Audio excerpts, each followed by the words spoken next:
Here with Vincent Iwuchukwu. So kind of for those who haven't read the previous interview that we've done, just kind of talk about your basketball journey. How did you get to where you're at today?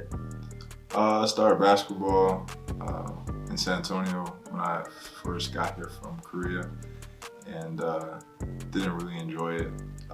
Played soccer mainly as my first sport, so basketball really wasn't a serious thing for me until like my freshman year of high school. But ever since then, like my love for the game grew. In San Antonio, working out with hard work and Illuminate and Lupe, and then just be able to travel, go different places, pick up the game even more and more. And, now I'm in SoCal. So. And how did you initially? Because your dad was in the military, you guys lived in different places. Yeah. What was your introduction to basketball? Really was, I first got introduced to it in Korea when we lived in Korea, but it was really I need something to do during the summer, so go ahead and try it. I mean, it was cool, but there was nothing of it, and then stopped playing for a while, and then we went to to San Antonio, and that's where it was. So I went to Cole High School, obviously, and 7th grade year was the year where they finally middle school was the time where kids could start playing sports. Mm-hmm. So got to the school, they didn't have soccer, so I played basketball instead. And then my dad was like, "Oh, you're getting taller, whatnot." So basketball was the thing, that's my thing outside of school, my sports activity. And then I just grew to like it. I really grew to love it. Just different people you meet in the industry of basketball, friends, teammates, coaches, and then from there everything just blossomed. Okay. So did you feel like you were kind of a natural at basketball when you first started, or just how much of an adjustment was that? I was definitely not a natural at basketball. I sucked. I couldn't, I was super uncoordinated, couldn't make a layup. Man, you would think someone that's 6'3" is probably dunking the ball, barely could touch net. So it was a journey to get to where I'm at right now. Put a lot of work in, and still a lot more work to be done. But I would say that I progressed pretty well, throughout the 5 years I've been playing basketball. So. Was there a moment where you really felt where it kind of clicked for you, and you're like, oh, I could actually play college or play pro or something like that? It didn't really click for me until I would say my sophomore year. My freshman year, I played in the UAA circuit, and I had a pretty good summer that year. That's when I first got on rankings and all that stuff. And by the time I never done anything about it, really didn't know what rankings meant. I just was like, oh, my name's on this list, so okay, it's cool. But college wasn't a thought. I didn't get my first offer until late into my freshman year. From TSA, and then that's where I thought I was gonna go for a little bit. So I was thinking, okay, well, that's really it. I don't know. I got lucky, But sophomore year was where I was like, man, I could really turn this game into something for myself, for my family. It was definitely during the summer, just working out and seeing how much I progressed from there to where I was 2 years ago was incredible. So that's where I really took it seriously, and been working since then on. Have you always been the tallest kid in class, or have you had a growth spurt? What's that been like? I've been pretty tall, taller than most people. I think my biggest growth spurt was my 6th grade year. From the 7th grade, it was 5 inches in the summer. Oh wow! And that's where my dad, that's where the soccer started to diminish and more to the basketball role, because it's kind of weird to have a 6'4" kid playing soccer, and then now I'm 7 foot, so you know how it looks. But that's my biggest growth spurt. I've had multiple ones, 2-3 inches in a year, 3 inches in a year, so yeah, it's been had quite a few. So kind of just talk about, your high school journey a little bit. So you were in Texas, and then you went to La Lu, correct? And then Montverde. Now here, just kind of what's that journey been like? What have you learned at each spot along the way? Um, well, Cole taught me to really love the game of basketball. It taught me to really enjoy it and have fun with the game. And I did, went to state, all that, and that was one of my, probably, I'll remember that for the rest of my life. Malamere, it was such a good experience because that's my first time really playing against top guys every single game. So, like I had to have all my respect. I love those guys and coaches there. Same with Montverde. Those are two schools where you play at a national stage. And I'm blessed to have that experience under my belt. A lot of kids, wish for that, and I was blessed to be in those opportunities in those spots. And same with here, just trying to finish out my senior year, on a good note, and just get better so I can get ready for college. And I guess what was it about, because mid-season transfer over here, what was it about SCA that was attractive to you to come over here? Really, it was a family decision. There was nothing wrong over. They did a great job. Loved those guys, and I love that coaching staff, the whole program. Sister still goes there and everything. Just SCA felt like just closer to USC, and we just thought it'd be a good decision, to end out the year. So that's really, really the biggest thing on that one. Okay. I know you've only been here a few weeks, and we touched on this a little off camera, but just how much you feel like your game has kind of elevated or grown in this short amount of time? Definitely grown a lot. IQ wise, I think I'm learning the game a lot more, figuring things out, knowing what spots to be in, knowing what reads to make out of certain plays, and being a better back-to-the basket player. That's really been the biggest thing for me coming down here was just getting that development in the sense of knowing what to do in certain situations. Has always been for me. I started the game late, obviously, so it's always been an IQ thing. So just getting my IQ better. There's really been the huge main focus. So I feel like my IQ of the game, being smarter about the game, has gone way up. So that's really been the biggest jump I've seen in my game. Okay, and what are some of his teaching methods to help you with that? Is a lot of read and react, in-game scenarios in practice, or what does help with that? Yeah, in-game scenarios in practice. Sometimes, a lot of times, I have the ball in the post. Let's say there's a guy in the corner, his defender's helping, and knowing how to either fake the pass or read if he's just a fake stunning on a double or commit to a double, when to pass it, how to pass it. So he'll stop it and he'll show the scenario and what I should do in those type of situations so that when I get to a game, I know what to do. It's quick fire trigger. And same thing with film. I'm watching a lot of film with him as well. Seeing just different spots in the court where defenders are at and where my teammates are at, or where they could potentially be at.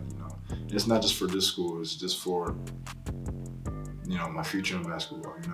So I really, he shows. It's a lot of stuff that we do to show the other stuff, in game stuff, in practice stuff, film sessions. So yeah. I guess kind of what's your role with this team, and how do you see your role at the next level? My role with this team is just to win, be the best guy I can to let these guys win. Let's play, immensely hard on defense, talking all the time, being communicative.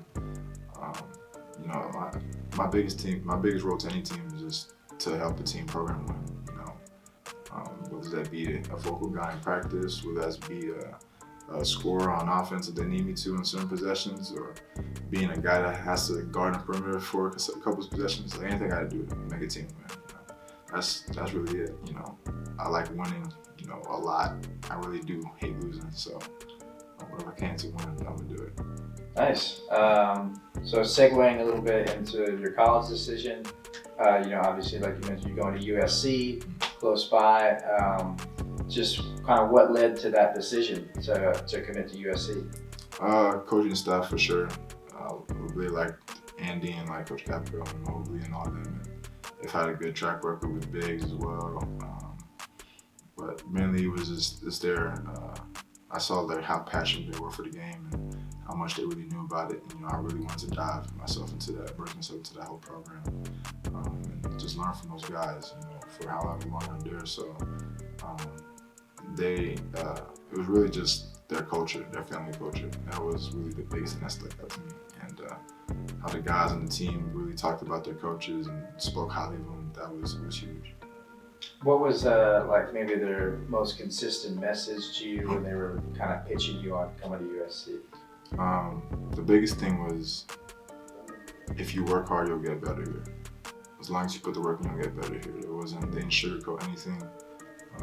They told me straight up, like, just work hard and we're going to do our best to help you get to where you want to be. So that was really the biggest key for me. It just clicked when they said that, when they gave me that whole speech and rundown about it. So that was really huge. Yes. I know, like, NIL stuff is new to everybody.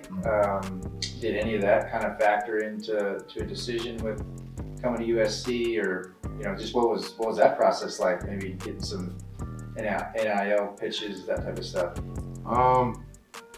That NIL, the stuff that it didn't come up until after I committed. So it wasn't really the factor in that decision from the NIL part, because it was still new at the time.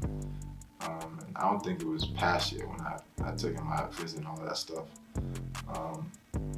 But I haven't really haven't heard from anybody, NIL and that stuff. I see a lot of guys in, high school, they, starting to sign and all that. So it's pretty cool to see athletes get paid. I do think that athletes in high school and college work extremely hard. And, it's good to see them be rewarded, for what they do. So hopefully later on, in the future, I get an NIL deal, but right now it's not really on top of my list. Get Porsche or something like that. Maybe. So kind of getting to know you a little bit off the court, just, what are some things that really, motivate you to work hard? Like, what inspires you? Definitely my mom and dad. My dad has, been deployed multiple times, to Iraq, Afghanistan, and, my mom's had to raise, all 5 of us really, by herself at some times. And, just seeing how much those two work to provide for, me and my siblings, it's inspiring, because all it takes is hard work. Just work hard and you get what you want. So they've been my two heroes I look up to and say, like, every day I'm like, yeah, they did it, I can do it, and they had it worse than I did, so definitely my mom and pops, every day they motivate me every single day to get better. Gotcha. Kind of a fun question, but if you could go out to dinner with any one person or multiple people that, dead or alive, are there any people that you would love to go to dinner with, kind of pick their brain, that type of stuff? Can I get 2 people? Sure. Okay. I want to sit down with LeBron. I want him to give me like all the talk about basketball, and I want to sit down with Kobe too, I just want to like pick their brains about certain things, and they seem like 2 really interesting people to just be around. One person I would definitely sit down with is Draymond. Like, Draymond is 100% keep it real. I want to like be on one of his like little podcast shows. I've been watching it a lot lately, and it's really good. I think I should and watch that, but it's good. And so something outside of basketball person would probably be I don't know if I heard of RDC World, Supreme Dream, Mark Phillips. Oh yeah.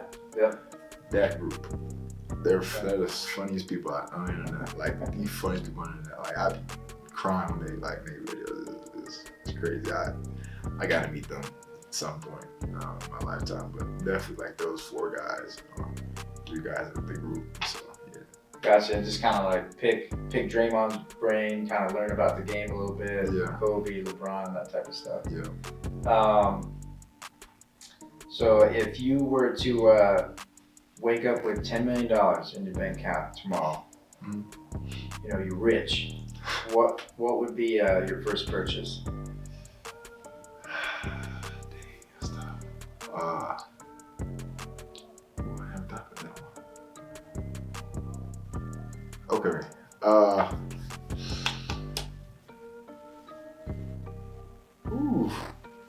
I have the first purchase, plane tickets back to Korea.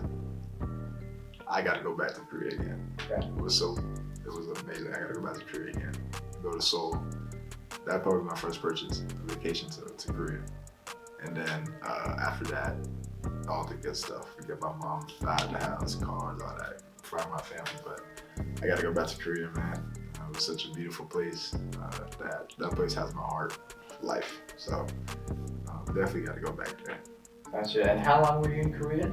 About 3.5 years. 3.5. So you still have a lot of friends back there and stuff? Yeah. Okay. If someone were to write like a book or a movie about your life, what would the title be? You asking some good questions.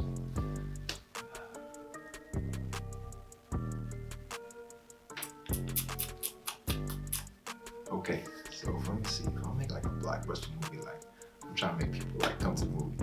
I'm saying Vince the Prince, yeah, because it like go well. Like that Vince the Prince, like or like the life of shit. That's tough. Ooh, that's hard. Life of Vince the Prince. Kind of corny, but I mean, ooh, what do you think? I don't know. I like the Vince the Prince. Vince the Prince? You know, fresh Vince of Bel Air now? Yeah. Hey, I mean, we close there. Close there. Probably, yeah. Vince the Prince or the awesome guy, Vince. I don't know, something about Vince, but Vince got to be in there. Shit.